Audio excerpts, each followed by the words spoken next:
परत एकदा छावणीत आपलं स्वागत. आणि आज प्रवास आहे पुणे ते अहिल्यानगर. पुणे ते अहिल्यानगर येथील बारव, गडी, कोणकोणती ऐतिहासिक ठिकाणे असतील ते मी आज तुम्हाला दाखवण्याचा प्रयत्न करणार आहे. मित्रांनो नमस्कार. राहुल जे ॲडव्हेंचर त्याचा ब्लॉग आहेच आणि आता आमचा छावणी ब्लॉग असे आम्ही दोघं मिळून मी आज पुण्याला याच्या घरी राहिलो होतो आणि पुण्यावरून आम्ही आता निघालेलो आहोत नगरला, म्हणजे अहिल्यानगरला आम्ही जाणार आहोत. तिथल्या गड्या, बारव आणि काही मंदिरं करणार आहोत. तर माझे तर छावणीचे ब्लॉग तर तुम्ही बघाच, पण जे ॲडव्हेंचर आहे त्यांचेसुद्धा ब्लॉग बघा. त्यांनी तर माझ्यापेक्षा खूप ठिकाणी नवीन ठिकाणी ते फिरलेले आहेत. विशेष करून कर्नाटकमधली जी ज्यांची मोहीम आहे ती अतिशय सुंदर आहे. ज्यांना कर्नाटकला जायचं आहे त्यांनी जे ॲडव्हेंचर हे ब्लॉग बघाच. आणि आता आपण जाणार आहोत अहिल्यानगरला. तर चला माझ्याबरोबर जाऊया आपण अहिल्यानगर. मला बाईकने प्रवास करणं नेहमीच आवडतं. एक फिलिंग पण असतं, एक वेगळाच आनंद असतो. तुम्ही आता व्हिडिओ बघताना तो आनंद घेतच असाल असं मला वाटतं.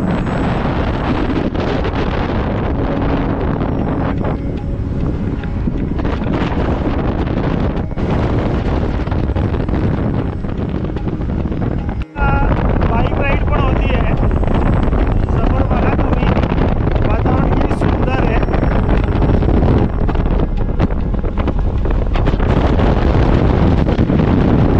आता आपण निघालोय नेवासाच्या दिशेने. नेवासा तुम्हाला माहिती असेलच, जिथे संत ज्ञानेश्वर यांनी ज्ञानेश्वरी लिहिली. पण त्याआधीसुद्धा आपण काही ठिकाणं बघणार आहोत. तर चला माझ्याबरोबर ती प्रथम बघूया. मित्रांनो जवळजवळ आपण 160 किलोमीटर आलो आहे.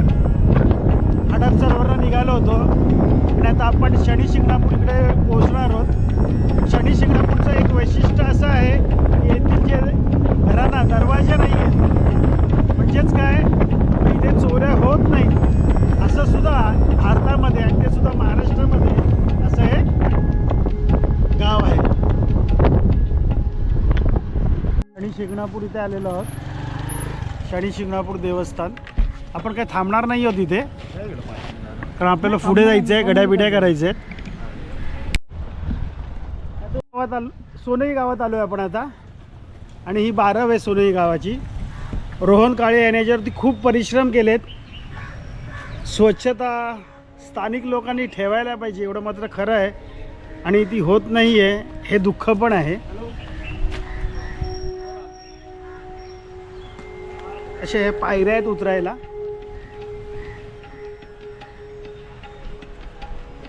आणि त्या काळी मला वाटतं दिव्या वगैरे लावला, घुमट वगैरे सुद्धा होते. अशी सुंदर बारव आहे. आता आपण सोनई गावात आलेलो आहोत आणि सोनई गावामध्ये हे महादेवाचं मंदिर आहे. ते आता आपण बघतोय. हेमाडपंथी बांधकाम असं वाटतंय हे. पहिले आपण नंदीचं दर्शन करूया. मंदिराच्या आतमध्ये काय फोटोग्राफी करता येत नाही असं लिहिलेलं आहे, त्यामुळे आपण करू शकत नाही आहोत.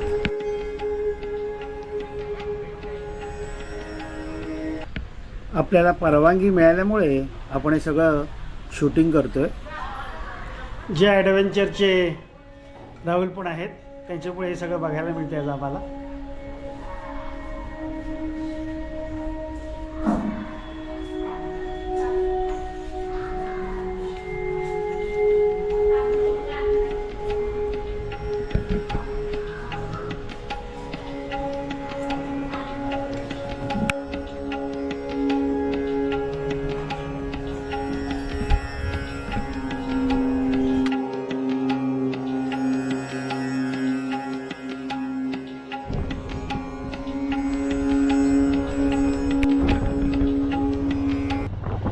आता आपण चाललोय ऐतिहासिक मुळा नदीच्या काठी असलेल्या स्वामी परमानंद गडीकडे.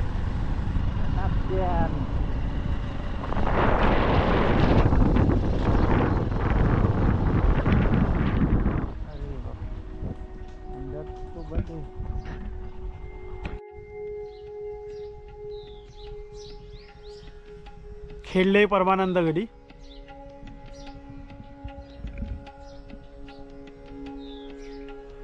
विटेचं बांधकाम आहे. येताना आपण वाडा सुद्धा बघितला होता. दरवाजाला कुलूप आहे.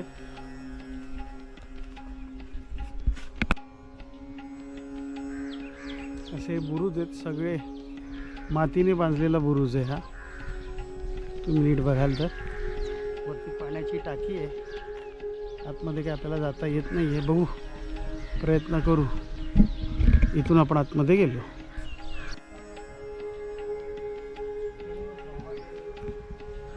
शेवटी चावी मिळण्यात यशस्वी झालो आणि आता आपण गडीतील आतील दृश्य पाहणार आहोत.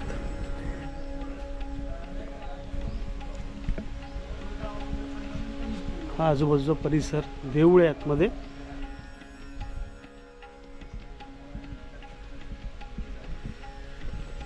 हे मंदिराचे जुने काम. तुम्ही करा बोलायला सगळं. क्षेत्र आहे ना, हे अहिल्यानगरतील येथील नेवाशा तालुक्यातील खेडली परमानंद या गावचं परमानंद बाबा यांचं मठ क्षेत्र मठ आहे. तर यामध्ये परमानंद बाबांनी 400 वर्षापूर्वी बरेचसे काही चमत्कार केले. त्यामध्ये त्यांनी आजही त्यांची जिवंत समाधी आज या ठिकाणी आहे. तर त्यामध्ये त्यांचे कार्य जर विचारले तर मग आमचे मामा सांगतील पुढे. खेडले परमानंद हे ऐतिहासिक गाव आहे आणि हे मुळा नदी तीरावर वसलेलं गाव आहे. 350 ते 400 वर्षापूर्वी इथं शिवाजी महाराज स्वतः येऊन गेलेले आणि त्यावेळेस परमानंद महाराज म्हणजे त्यांना एक पदवी पण भेटली होती, कवी परमानंद स्वामी म्हणून. तर त्यांनी कवी परमानंद स्वामी म्हणून असं हे केलेलं आहे. आणि त्यांचा पहिला एक जुना लाकडी सोट्या राहायचा, तो शेर साठ्या ते पहिलं म्हणते जुनं शेर साठा ते वसूल करायचं. ते लाकडी दांडकं म्हणजे असं सोट्या म्हणत नाही त्याला. तर त्याचं पण वर समाधी आहे आणि इथं महाराजांनी समाधी घेतलेली आहे. आणि परत त्यांचं इथून भुयार होतं फार ब्राह्मणीच्या देवीला पण ते निघायचं. बरोबर, 10-12 किलोमीटर. 8 किलोमीटर. आणि फार इतिहासकालीन प्रत्येक सोमवारी सांगा का थांबा. सर्वांनातलं आहे ना, प्रत्येक सोमवारी भंडारा असतो. भंडारा म्हणजे डाळबट्टी करतात तिथं. पहिलं ते याच्यात भाजायची विस्तार, आता ती पद्धत बंद झाली आणि आता याच्यात करते. उकडीत येत उकडून मग उकडली का मग ते कापायचं, मग पुन्हा तळायचं आणि त्याच्या सगळं वरण हिरवी मिरची त्याचा असा एक स्वयंपाक असतो. तो भलता भरपूर असतो. कधी 1 पोत्यात असतो, कधी 2 पोत्यात.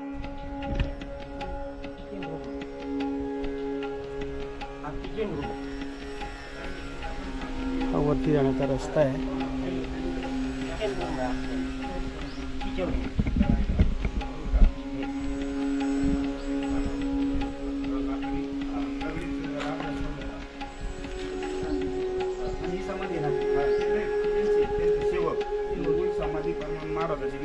हे जात आहे ना, तुम्ही उभे राहाल का? म्हणजे लोकांना अंदाज येईल जातं केवढं मोठं आहे ते. हे बघा जातं, बघा तुम्हाला आता अंदाज आला असेल हे जातं केवढं मोठं आहे ते आणि पूर्वी कसा याचा उपयोग केला जायचा. हे बघा, ह्याला एक खाचे सुद्धा आहेत. हे बघा हे खाचे आहेत आणि असं मला वाटतं तेव्हा प्राण्यांच्याच द्वारे हे फिरवलं जात असेल गोल किंवा मोठं आहे. की एवढं मोठंच्या मोठं जातं म्हणजे खरंच सुंदर. आणि हा वरवंटा एवढा मोठा आहे बघा. त्याचा हात लावा तुम्ही जरा, त्याला म्हणजे अंदाज येईल. हे बघा हा वरवंटा केवढा.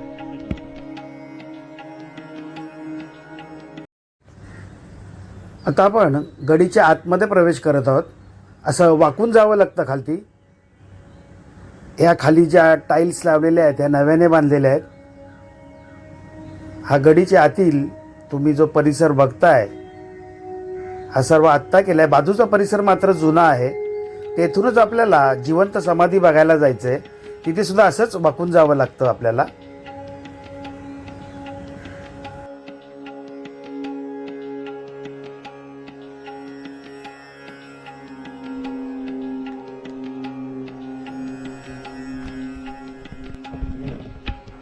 आता आपण चाललोय जिवंत समाधीच्या दिशेने.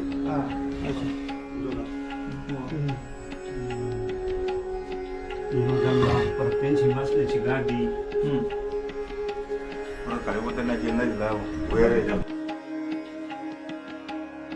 परत एकदा तुम्हाला वाड्याच्या बाहेरील भाग तुम्हाला दाखवतोय. किती मोठा आणि विस्तृत आहे बघा. त्यावेळेचं ऐश्वर्य काय असेल. आता आपण मूळ समाधी स्थानाकडे झालेलो आहोत. असं जायचा रस्ता आहे, वाकून जावं लागतं. इथून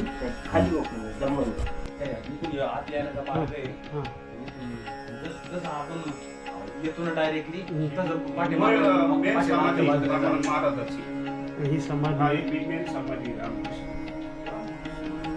परमानंद स्वामी महाराजांची मूळ समाधी. आता आपण चढतोय गडीच्या वरच्या दिशेने. जातानाच तुम्हाला हा एक वरील बुरुज दिसतोच.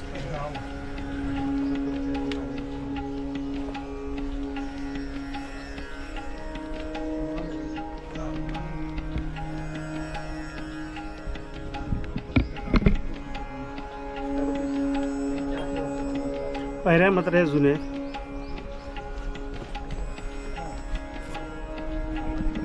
ही बघा कोणती नदी आहे ही.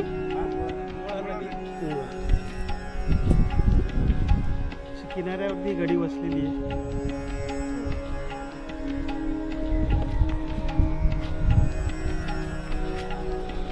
ही मुळा नदी.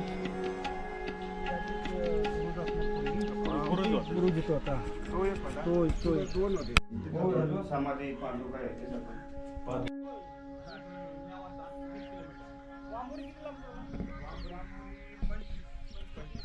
गडी तर आपण बघितली. आता आपण चाललोय नेवासाला. तर चला जाऊया नेवासा.